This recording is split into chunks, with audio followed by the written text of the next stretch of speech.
The No Asshole Rule: Building a Civilized Workplace and Surviving One That Isn't, by Robert I. Sutton.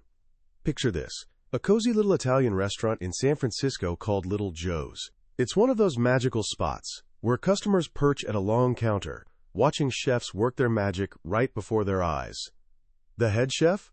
He's a total showman, singing opera, cracking jokes, and every now and then dramatically setting olive oil on fire while everyone erupts in applause. The staff sport t-shirts declaring, "Rain or shine, there is always a line." And honestly, it's completely true. The whole place just radiates warmth and happiness. But then one day, the vibe completely tanks. There's this guy at the counter being absolutely awful to everyone. He's making crude comments to the waitress, loudly trashing his food, and basically insulting anyone who even glances in his direction. He's like a black hole of negativity, just sucking every ounce of joy out of the room. You can feel the tension building. The laughter dies. Right when it seems like this one person is going to ruin everyone's day, another customer stands up, walks over to him, and says loud enough for everyone to hear, "Excuse me, but you are truly an amazing person. I've been searching everywhere for someone exactly like you. I just love the way you act. Could I possibly get your name?" The rude guy looks confused for a second, then his chest puffs up with pride. Someone's finally appreciating his whatever he thinks he's doing. He gives his name, probably thinking he's about to be famous. The other customer pulls out a small notepad, writes it down carefully, and says, "Thanks so much, I really appreciate it. You see, I'm writing a book about assholes, and you are absolutely perfect for chapter 13. The entire restaurant explodes with laughter. The rude guy's face turns the color of a tomato. He shuts his mouth, throws some cash on the counter, and basically crawls out the door in total humiliation. Instantly, the warmth floods back into the room. The waitress? She's absolutely beaming. That one brilliant moment captures everything about a book that's sold over 500,000 copies and been translated into dozens of languages. It's written by a respected Stanford professor, Dr. Robert I. Sutton, who became sort of an accidental global expert on one of the most common problems in modern life. The book? It's called The No Asshole Rule. And today, we're going to dive into its surprisingly profound and often hilarious wisdom. This isn't just about learning to deal with difficult people. It's about understanding the real, hidden cost of treating others badly, the secret ingredients of truly great teams, and how to protect your own spirit in a world that sometimes feels overrun with jerks. By the time we're done, you won't just know how to spot toxic behavior. You'll understand how to build a world with less of it, starting with yourself. So let's kick things off with the most important question. What exactly makes someone an asshole? We all throw the word around, but in a professional setting, what does it really mean? After years of research, the author gives us a super precise definition. It's not just someone who annoys you or is having a rough day. He offers 2 simple tests to identify someone who's truly toxic. The first test goes like this. After interacting with this person, does the target, the person on the receiving end, feel oppressed, humiliated, drained, or belittled? In other words, do they feel worse about themselves? This isn't about disagreement or even criticism. It's about degradation. The author shares a painful story from his own life that perfectly illustrates this. Early in his career as a Stanford professor, he was nervous and honestly not that great at teaching. But he worked really hard at it, and by his 3rd year, he actually won the department's Best Teacher Award, voted on by students. He was absolutely thrilled. But his happiness lasted maybe 5 minutes. A jealous, more senior colleague rushed up to him, gave him this big hug in front of everyone, and whispered right in his ear, "Well, Bob, now that you've satisfied the babies here on campus, perhaps you can settle down and do some real work." In one single moment, she expertly drained every drop of his joy and replaced it with anxiety and self-doubt. That's the first hallmark of workplace toxicity. The second test is equally revealing. Does this person direct their venom mainly at people who have less power? True character, Sutton argues, shows up in how we treat people who can't really do anything for us. He tells this great story about Sir Richard Branson, founder of Virgin, who was screening candidates for a reality show. For the first episode, Branson disguised himself as an elderly, arthritic taxi driver and picked up the contestants from the airport. He immediately kicked 2 of them off the show because of how horribly they treated him when they thought he was just some old, irrelevant driver. They failed the test before the show even started. They revealed exactly who they were when they thought they were dealing with someone powerless. These 2 tests help us tell the difference between someone just having a bad day, what the book calls a temporary asshole, and someone who's a certified asshole. Look, if we're being honest, pretty much all of us have moments where we act like temporary assholes. We get stressed, we snap at someone, we send an email we immediately regret. The author himself admits he's done this and had to apologize. But a certified asshole is different. They show a consistent pattern of destructive behavior, leaving behind a trail of beaten-down, demoralized people wherever they go. The book gives us what it calls the dirty dozen of common toxic behaviors.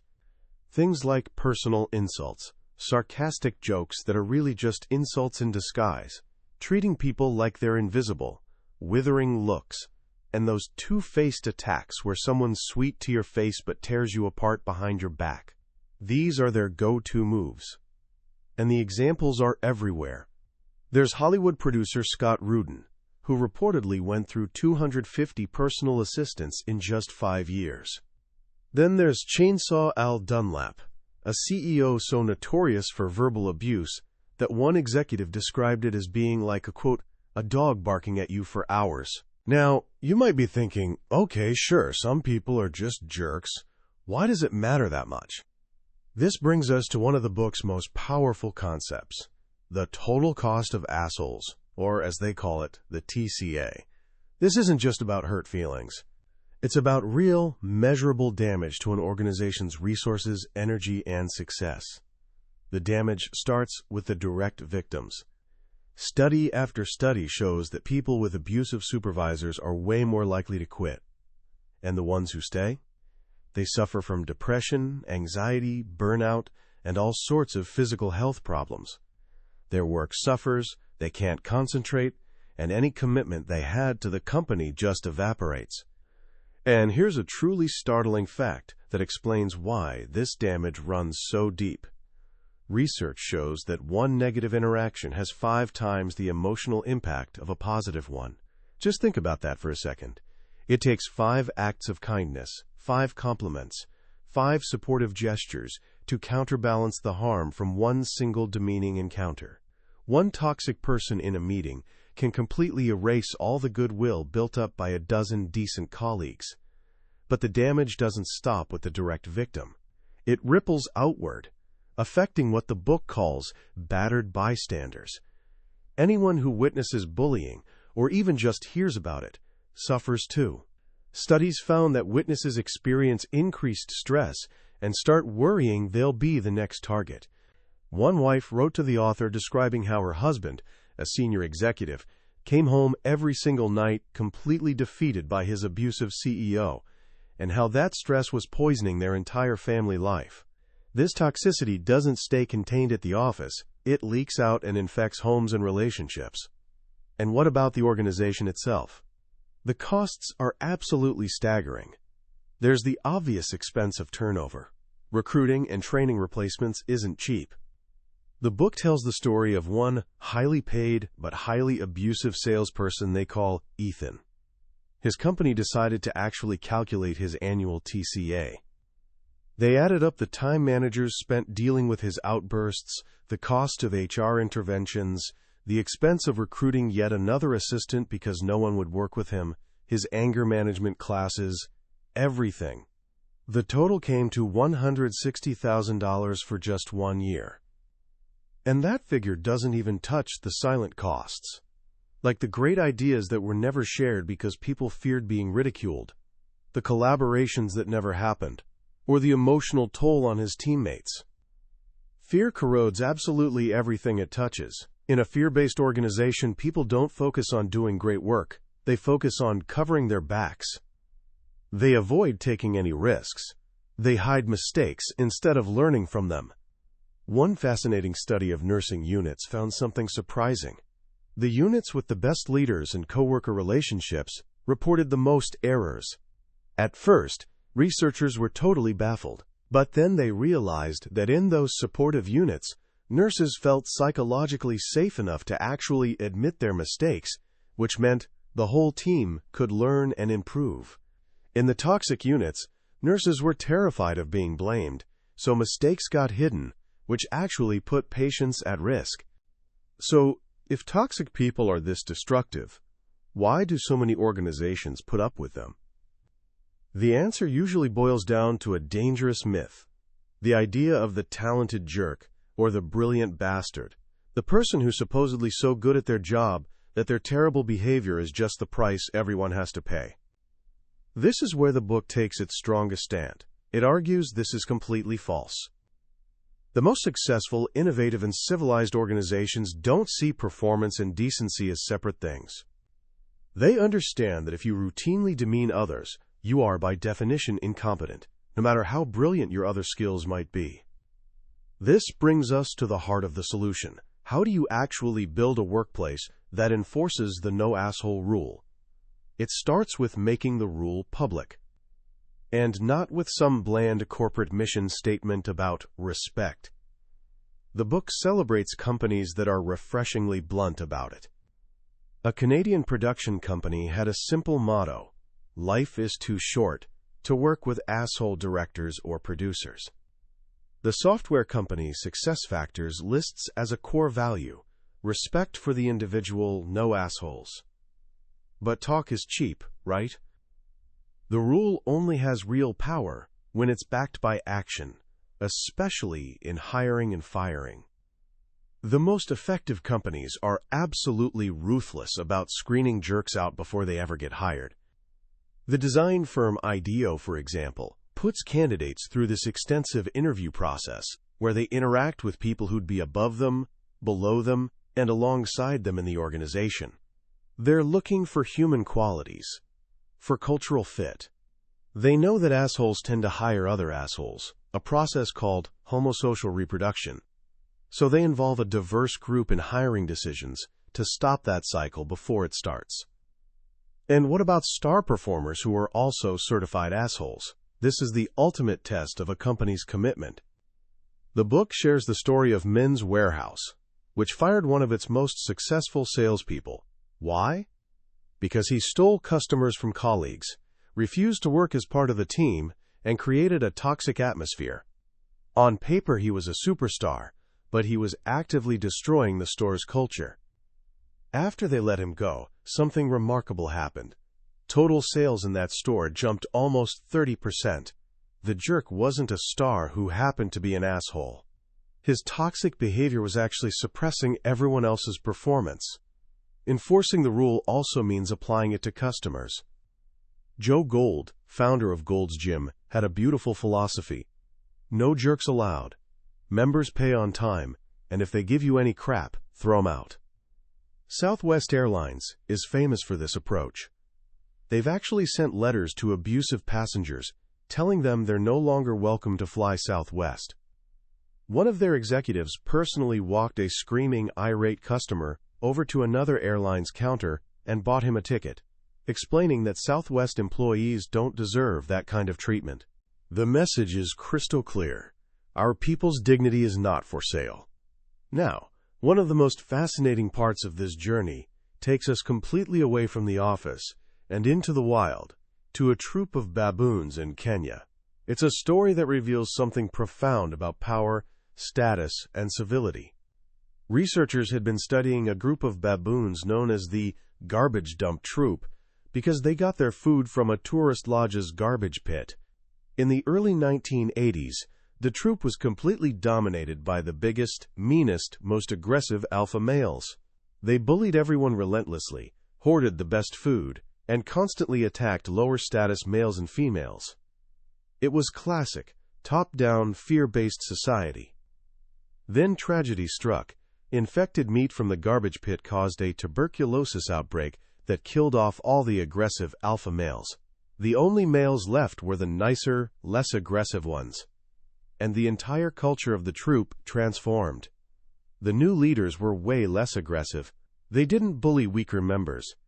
The baboons spent much more time grooming each other, a sign of social bonding. Stress hormone levels in the lowest-ranking males dropped dramatically.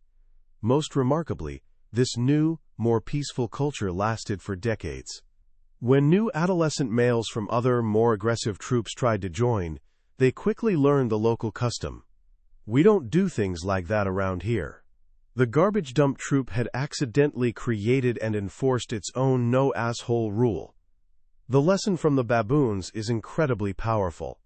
The book argues that when the social distance, the gap in power, status, and perks between top and bottom is enormous, it brings out the worst in people. Power, as research consistently shows, can corrupt. In one striking experiment, groups of 3 students were put in a room to discuss social issues.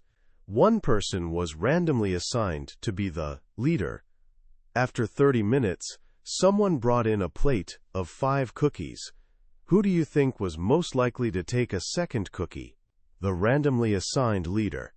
Not only that, they were more likely to chew with their mouth open and scatter crumbs everywhere. A tiny, completely meaningless bit of power made them act like selfish, rude pigs. Leaders who build the most civilized and effective organizations understand this dynamic. They practice what the book calls the power-performance paradox. They acknowledge that hierarchies exist, but they do everything possible to minimize and downplay status differences. Think of James Sinegal, the CEO of Costco. Back in 2003, his salary was about 10 times what his top hourly employees earned, a tiny fraction of the 500-to-1 ratio common at other large corporations. He visits hundreds of stores every year, not to intimidate, but to genuinely listen. He's actively reducing the distance. He's behaving like one of those new, civilized baboon leaders. The result? Costco has incredibly low employee turnover and one of the lowest theft rates in retail. But what if you're not the CEO? What if you can't change the culture? What if you're stuck in a place where assholes run the show? This is where the book becomes a practical survival guide. It offers powerful strategies for protecting your mental health when you simply can't walk away. The key is finding ways to reframe your situation and grab whatever small bits of control you can. The book shares the story of an executive named Ruth who found herself in this nasty political battle with colleagues who constantly belittled and undermined her. The first time it happened, she fought back hard and got completely crushed, leaving her emotionally and physically exhausted.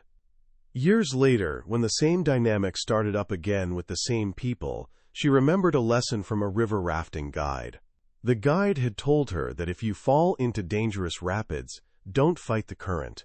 Instead, lie on your back, put your feet out in front of you, and let your life vest keep you afloat.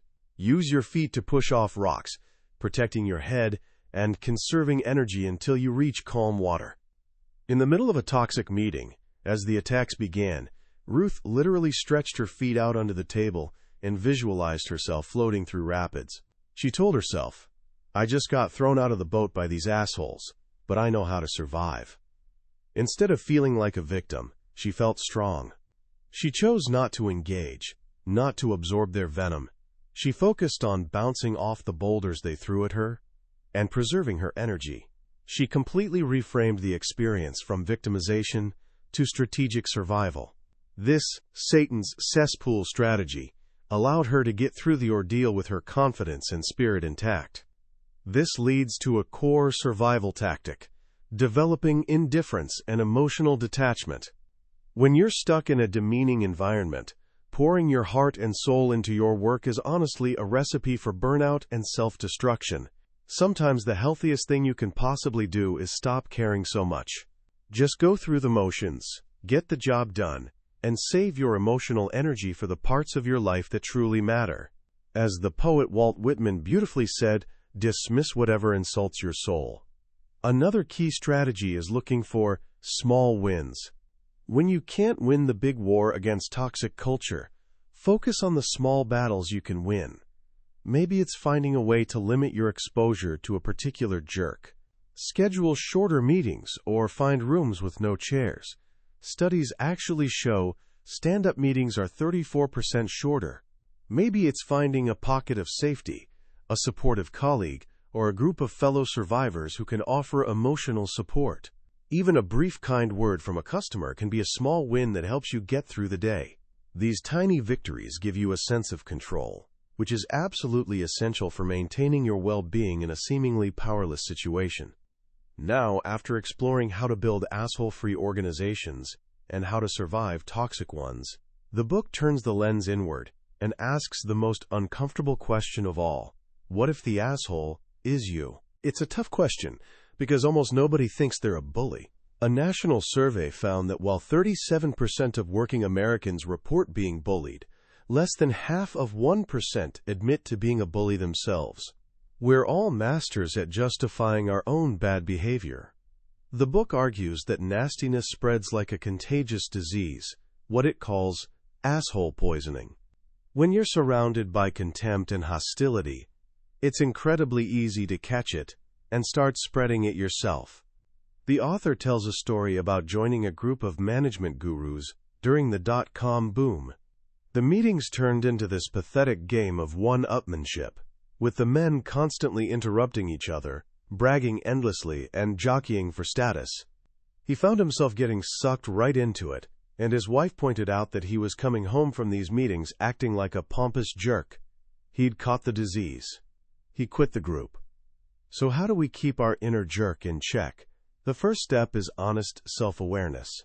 The book includes a humorous but revealing self-test with questions like, do you feel surrounded by incompetent idiots? Do you secretly enjoy watching others suffer and squirm? And, do people seem to stop having fun when you show up? It's a wake-up call, a chance to see ourselves the way others might see us. A powerful antidote to asshole poisoning is changing how we frame our world. Researchers discovered that if they told students they were playing the, quote, community game, the students were far more cooperative and honest.